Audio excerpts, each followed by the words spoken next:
बिहार विधानसभा उपचुनाव को लेकर के सरगर्मियां जोरों पर है। चुनाव बिल्कुल सर पर है और आप सबों ने देखा कि किस तरीके से सीमांचल से और विशेषकर कटिहार और किशनगंज से लगातार जन स्वराज के जो जिम्मेदारान हैं लगातार अलग अलग जगहों पर जा रहे हैं।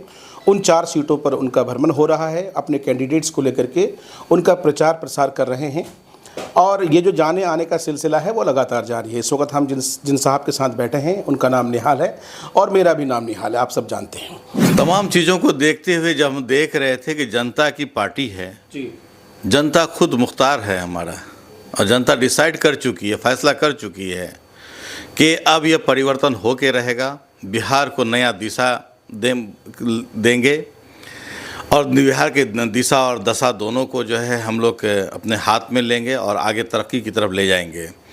इसलिए जनता खुद निर्णय ले चुकी है कि हम लोग जन स्वराज के कैंडिडेट को जिताएंगे और पटना भेजेंगे। कि जो बेलागंज के उम्मीदवार हैं, प्रत्याशी हैं, गालिबन मोहम्मद अमजद साहब, एम राइट, मोहम्मद अमजद साहब, तो मैं समझना चाहूँगा कि अमजद साहब की रणनीति को लेकर के उनके चुनावों को मजबूत करने के लिए निहाल साहब की क्या पहल रहेगी और उनके जो क्रियाकलाप हैं, जो काम उन्होंने कर चुका है, उस पर ज़रा व्याख्या करें आप। वहाँ देखेंगे, वस्तु स्थिति देखेंगे, ज़मीनी स्तर पर जो काम हुआ है उसको देखेंगे और जहाँ कमियाँ हुई है उस कमी को दूर करेंगे। उसके लिए हम लोग वहाँ पे जो सिचुएशंस देखेंगे, सिचुएशन के मुताबिक हम प्लानिंग करके उसको हम सॉर्ट आउट करेंगे। और लोगों को आपने इमामगंज का जिक्र किया, ठीक है, बेलागंज तो समझ में बात आ गई, आपने इमामगंज का जिक्र किया और जहाँ तक मुझे याद आ रहा है कि पिछले दिनों इमामगंज के एक चुनावी सभा में जीतन राम मांझी ने अपशब्दों का इस्तेमाल किया था प्रशांत किशोर को लेकर के और ऐसा कुछ कह दिया था जो कहीं ना कहीं एक तरह से हर्ट करने वाली चीज़ें थी। मुझे लगता है कि आपके संज्ञान में होगी वो बातें। बिल्कुल संज्ञान में है। हम लोग इंटेलेक्चुअल आदमी हैं, पढ़े लिखे लोगों की जमात है, जनता के साथ खड़े हैं। जन स्वराज इंटेलेक्चुअल पार्टी है और जनता के साथ हम लोग खड़े हैं, जनता हम लोग के साथ खड़ी है, सब मिल के पार्टी बनाए हैं। और इतनी नीची बात जो है हम लोग करते नहीं हैं। हम लोग विकास की बात करते हैं, हम लोग बिहार को बदलने की बात करते हैं, डेवलपमेंट की बात करते हैं, हम लोग उसके पर विश्वास करते हैं। ये सब छोटी मोटी बात और नीचे अशब्द का प्रयोग करना ये हमको शोभा नहीं देता, एक पढ़े लिखे लोगों को शोभा नहीं देता। चलिए, आपके पार्टी के जो मुखिया उन पर 2 तरह के एलिगेशंस लगते हैं। एक आरोप तो ये लगता है कि भाई आप जो है पहले दूसरों को जिताने का काम करते थे, अब आज खुद जो है जिनके तारीफ में पुल बांधा करते थे आज उन्हीं के मुखालिफ में जो है लोगों को बरगलाने का काम करते हैं। एक एलिगेशन ये है। दूसरा आरोप उन पर यह लगता है कि आप सीधे तौर पर बीजेपी के लिए काम करते हैं, आप मुसलमानों के वोटों को, दलितों के वोटों को तकसीम करने के लिए आए हैं, बांटने के लिए आए हैं, आप डायरेक्ट बिहार में भाजपा की सरकार बनाने के लिए आए हैं। ये बिल्कुल बेबुनियाद बात है। हम लोग सभी धर्म वर्ग को लेके चलने वाले हैं और हम लोग अपनी सरकार तो बनाएंगे ही, निश्चित तौर पर बनाएंगे।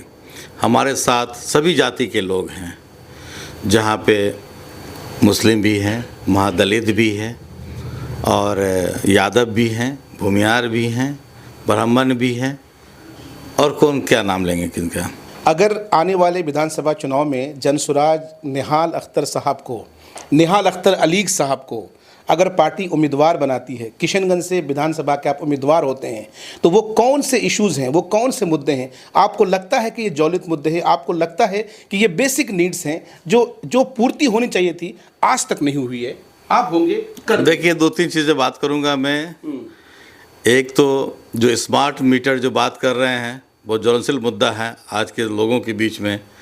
स्मार्ट मीटर नहीं है, स्मार्ट मीटर बंद करेंगे, स्मार्ट लोगों को, युवाओं को स्मार्ट बनाएंगे। कैसे? ट्रेनिंग देंगे, प्रॉपर स्किल ट्रेनिंग देंगे, उनको रोजगार देंगे, अपने पैर पर खड़ा होगा, एम्प्लॉयमेंट जनरेट करेंगे। यहाँ पे क्या क्या चीज़ की कमी नहीं है, कमी है, बहुत कुछ है, रॉ मटेरियल बहुत है। यहाँ पे जो है अनानास की खेती होती है, यहाँ पे चाय पत्ती की खेती होती है, यहाँ पे मक्के की खेती होती है जी। इससे हम लोग बहुत सारा प्रोडक्शन कर सकते हैं। तो यहाँ पे जो है सिर्फ ये नहीं कि हमारा जो है ये बोल दिए और हवा में रह गया, छोड़ो यार, अगले साल 5 साल फिर लोगों को बेवकूफ़ बनाएंगे, फिर 5 साल आगे देखा जाएगा। चलिए, ये तो रोजगार के मुतालिक आपने कही है, लेकिन शिक्षा के क्षेत्र में क्या योगदान रहेगा सर? डिग्री कॉलेज नहीं है हमारे यहाँ, बीएड कॉलेज नहीं है हमारे यहाँ जो आईटी सेक्टर में कोई अच्छे इंस्टीट्यूशंस नहीं है, हमारे यहाँ लोगों को जामिया और अलीगढ़ जाना पड़ता है पढ़ने के लिए। यहाँ पे इंस्टीट्यूशनल हब बनाएंगे, एजुकेशनल हब होगा जी। यहाँ सबसे पहले डिग्री कॉलेज, बीएड कॉलेज की स्थापना करेंगे। कैसे करेंगे? कैसे करेंगे भाई? सबकी जनता की सहयोग से करेंगे। जनता की पार्टी, जन स्वराज पार्टी जनता की पार्टी है, जनता जो सपोर्ट कर रही है, जनता की पार्टी है, तो जनता जब चाहेगी जो वो करेगी। जनता डिसाइड करेगी कि हमको बीएड कॉलेज बनाना है, कल बीएड कॉलेज बन जाएगा। जनता जो है ये कहेगी कि हम डिग्री कॉलेज की जरूरत है, डिग्री कॉलेज बन जाएगा। लेकिन यहाँ के जो प्रतिनिधि जो पहले गुजर रहे हैं, ये लोग कभी किसी को आगे बढ़ने के लिए दिया नहीं। इन लोगों की अपनी मनमर्जी से काम किए हैं। पब्लिक की कभी कोई सुना नहीं, पब्लिक की जब समस्या को देखा नहीं, और अपना जो मर्जी आया किया, काम कर रहा है, चल रहा है वैसे। चलिए, बहुत बहुत शुक्रिया। तो ये थे निहाल अख्तर साहब। एक बड़ी अच्छी बात इन्होंने आखिर में कही। इन्होंने कहा है कि जनसुराज दरअसल जनता की पार्टी है, और जनता जब जिताकर हमें सत्ता में लाएगी और जब हम सत्ता पर विराजमान होंगे तो निश्चित रूप से वो सारे काम करेंगे जो अब तक होने चाहिए थे, जो आज तक नहीं हुए हैं। बहुत बहुत शुक्रिया आप सबका।